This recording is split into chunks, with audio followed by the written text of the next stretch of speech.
নমস্কার বন্ধুরা, প্রিয় কল্যাণ চ্যানেলে আপনাদের সকলকে স্বাগত। আজকে আমি চিংড়ি মাছের পোলাও বানালাম।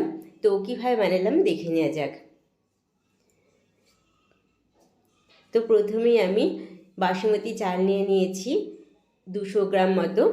তো এর মধ্যে আমি বেশ ভালো করে হালকা হাতে ধুয়ে নেব, অনেকবার ধুয়ে নেব যাতে করে চালের থেকে নোংরাটা চলে যায়। তো আমার ভালো করে ধোয়া হয়ে গেছে। এর মধ্যে আমি জল দিয়ে রেখে দেবো 30 মিনিটের জন্য। এদিকে আমি চিংড়ি মাছ ভালো করে পরিষ্কার করে নিয়েছি। এর মধ্যে নুন হলুদ মাখিয়ে নেব। তো একটা চামচের সাহায্যে আমি নুন হলুদ মাখিয়ে নিচ্ছি।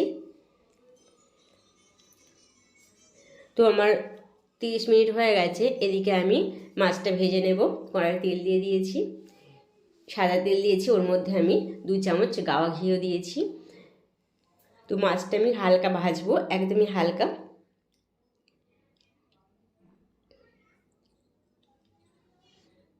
তো মাছটা এবার আমি নামিয়ে নেব, একদমই হালকা ভেজে নেব।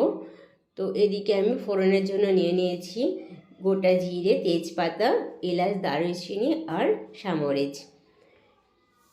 তো এর মধ্যে আমি পেঁয়াজ দিয়ে দিয়েছি।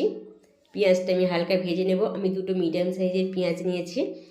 এর মধ্যে আদা রসুন বাটা দিচ্ছি সম পরিমাণ। তো একটু নাড়াচাড়া করে নেব।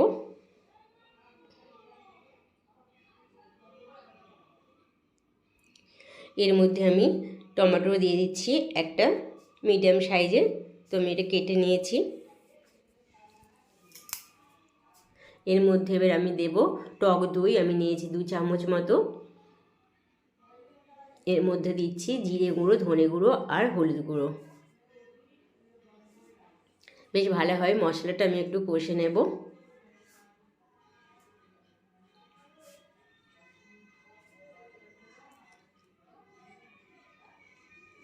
এর মধ্যে আমি দিয়ে দিলাম কাজু আর কিশমিশ। তো মশলাটা আমার অনেকটা কষা কষা হয়ে গেছে, তেল ছেড়ে এসছে। তো এর মধ্যে আমি ভেজে রাখা মাছটা তুলে দেব। মাছটাও একটু ভালোভাবে কষে নেব।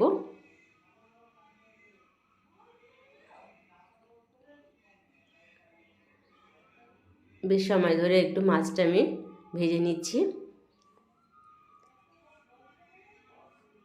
এবার আমি এর মধ্যে তুলে দেব ধুয়ে রাখা চাল। তার আগে আমি কাঁচা লঙ্কা দিয়ে দিলাম 3টে। তো চালটা দিয়েও আমি বেশ খানিকক্ষণ কষে নেব যাতে করে মশলাটা চালের সাথে অনেকটা মিশে যায় এবং চালটা একটু ভাজা ভাজা হয়ে আসবে। বেশ সময় ধরে এটা আমি কাজটা করছি। তো এর মধ্যে এবার আমি জল অ্যাড করব। ঠিক জল সেরকমই দিতে হবে যাতে করে জলটা সমপরিমাণ হয়ে যায় রান্নাটা হলে, এক্সট্রা জল যাতে না থাকে। তো আমি 200 গ্রাম জলের জন্য আমি মিডিয়াম সাইজের 2 গ্লাস জল দিয়েছি। এবার আমি লবণ দিয়ে দিলাম পরিমাণ মতো আর দিয়ে দিলাম চিনি হালকা। তো এবার আমি চাপা দিয়ে দেব। তো আমি একটা কাগজ দিয়ে বন্ধ করে দিয়েছি এয়ারটাইট করার জন্য। তো মাঝে আমি একবার খুলে নিলাম। তো রান্নাটা জলটা অনেকটা কমে এসেছে। এবার আমি একটু নাড়াচাড়া করে নেব। তো এইভাবে রান্নাটা হয়ে যাবে। এই ঠান্ডা হলে রান্নাটা ঝরঝরে হয়ে যাবে। তো রান্নাটা আমার হয়ে গেল, পরিবেশনের জন্য দিয়ে দিলাম।